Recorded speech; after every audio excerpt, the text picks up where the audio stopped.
Love Them Knives channel here. What's going on with you guys out there? You know, I like the QSP Canary, and I got this just recently. It's a folding canary. Do we remember, do you want to go down memory lane with me, about the fixed blade neck knife canary? And I got this one from David, Blade Banner, at Texas Blade. Okay. Oh, baby, isn't that a beauty? All shiny and the copper and everything. Fat carbon. Okay, so you can get them now on their website. Did you know that? And if you click on their website, it looks like they give you a code for 10% off or whatever. Came with this, you know, so I had that. And you know, in this box, etc. But see, these were prototypes at the time. Okay, that was March of 23. But I saw it at in January of 23 at SHOT Show in Vegas. I saw Dave there, and I saw this, you know, canary, because I already had a yellow one. No, I didn't have the yellow one yet, but I got one when I got home from SHOT. And then when I went to Texas Blade, I had seen this as a prototype at the SHOT Show, which was in January of 23. And then in March of 23 at Texas Blade, he had this same knife. And he goes, yeah, QSP is going to let me, they're going to let me sell the protos that I've got. And I go, bing, bing. Yeah, so I got that. Whew. So I've been holding on to that. But now they got this folder. And of course, the regular Canarian G10 neck knife and everything is $49, $48, something like that. Well, this folding one, same deal, right? Same deal. Good looking knife, no billboarding anywhere on this thing, right? Just a little QSP logo on the pivot. Here's what the drop, I mean, boom, right off of here. Now, from here on down, no, you got to shake it down, okay? Thumb stud. Okay, ambidextrous thumb studs. Yeah, middle finger flickable, thumb flickable, all that. Of course, it's not a flipper or a front flipper. It's nice, simple design and look. You can go right hand, left hand, deep carry. The screws are nice and flush with the clip. And then they got a little plate here so you can flip it around. Simple little knife, not very big, not very heavy. Liner lock. Here's your lockup. About 20, it's about 30 to 35% lockup. And there's enough height differential here. Easy to drop, not gonna cut you, not a problem there. Okay. Just enough for all my fingers to get in there. And let me move some of my stuff out of the way and some other stuff out of the way. Get a piece of paper over here. Okay. That looks good. Yeah, that's good factory edge on it. And, you know, it's very inexpensive. And if you go on there and get, let me grab the little paper that I got on the website here. See, there's this copy code. Here's your code, you know, for 10% off your first order. The Canary, $41.95. So you get 10% off that. You're in the 30s, right? 14C, 28, and you can get this in. You can get it in pink like I'm showing you, but pink with a black blade. You can get it in like a lime green, OD green, blue, black, I mean, whatever, with either this stonewash blade or whatever, or the black. So all that kind of stuff. Here's their stats, right?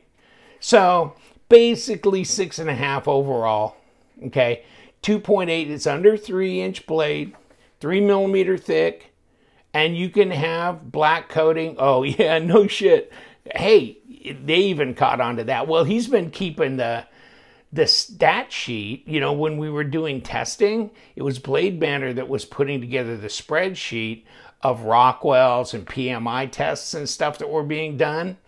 So there you go, 2.64 ounces. So he knew that coating on a blade would change the Rockwell reading. Okay, now, if you're interested in it, and this is probably the ultimate one, the Nebula, this is the neck. Okay, this is not the liner lock. They haven't done the fancy stuff in the liner lock, but they're just doing that now in the neck. And 127, well, you get 10% off.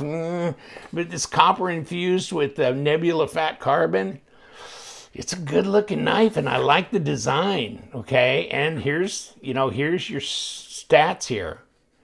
How they do that copper Damascus stuff, I don't know. I mean, I was talking to Marshall Noble about that. He's a knife maker, and he goes, oh man, I tried to work with that copper thing on that and about ruined my forge or whatever it was. And yeah, so I don't know how they do that. I know one thing. It looks good, doesn't it? That's a good look right there. That's kind of cool. I just couldn't part with it after I got it, and still, being a prototype and all that, And I think I paid way less than 127 for it at Texas Blade. And that's a good thing about going to some of these blade shows.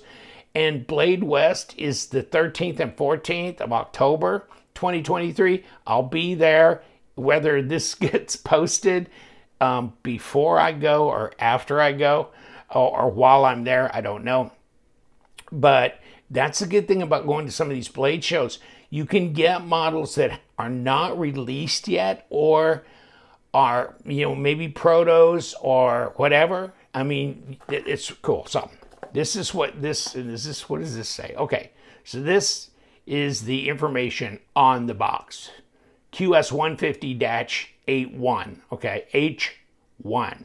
Okay, and not a whole lot, to talk about in the box. It's pretty, and they throw you enough. Look at this. Have a knife day. Of course, Penguin, and then Better Knife, Better Life, all that. QSP, they're doing some OEM work, are they not? So there's this and that going on, right? But this is nice, super light. Feels good in the hand. This would just be a good one to carry as maybe a backup, but even as a primary, EDC, especially hot weather type thing where, hey, if it's autumn with cold weather out, got my jeans on, shit, I'll carry whatever. I'll carry something big like like this one, Knife Standards, Railroad.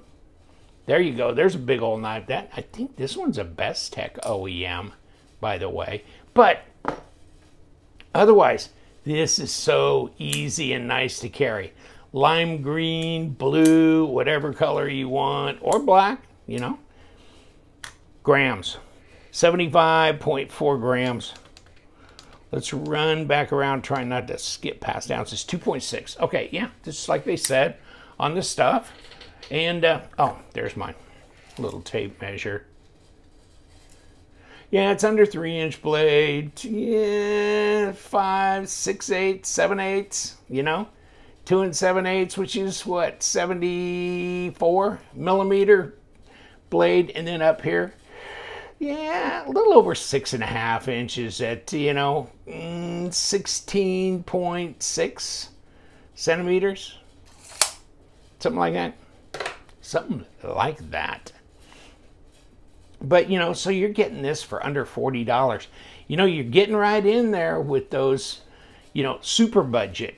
I mean, I call budget stuff is like upper $50 range or 60 to 85, And then it depends on how you want to categorize it. But this new super budget stuff like the Kaiser Laconic line, or, QSP doesn't, I mean, they're not, they don't have a different brand name for their budget stuff, but they just make it, but, you got Artisan with QSP, and you've got WE Knives with the Sen Cut as far as super budget, and now Best Techman knives. So, they're really, this is good. It's right in there with them, isn't it? And 14C looks good.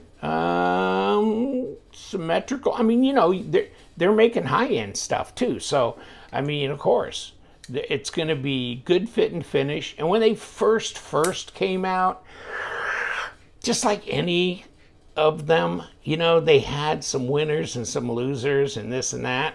But, you know, as time has gone by, they've really tucked in the corners and done a better job QC and just, I don't know, just the nice flow on the design on something like this. And I can spot them. I don't love everything QSP does, but they've done a lot of really good stuff. So, yeah. And I don't get around to them as often as I should. There's your standoffs, and then you got skeletonized liners in here. You know, fit and finish is fine. It's centered, no blade play, no lock rock, no problems there. So for no more than you're spending on it, not too shabby. And oh, I guess I wonder if this dropped out, or was this? No, this was on my neck knife. That was over there. Get over there. And what are these? These are the others that came with this here in this box. Something like that. Or no, they're in there, aren't they? So I guess that came with the necker. It did. Okay. Never mind. Same kind of stickers anyhow.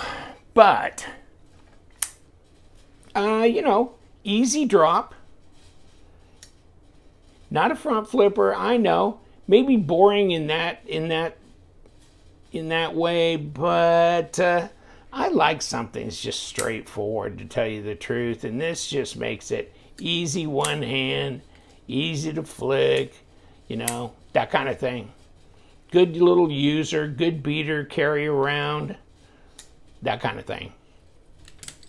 So let's see what we can do.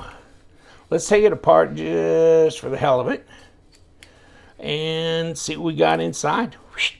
Spins right off, no problem. I don't think I've had any issues taking QSP knives apart, that I can remember at least.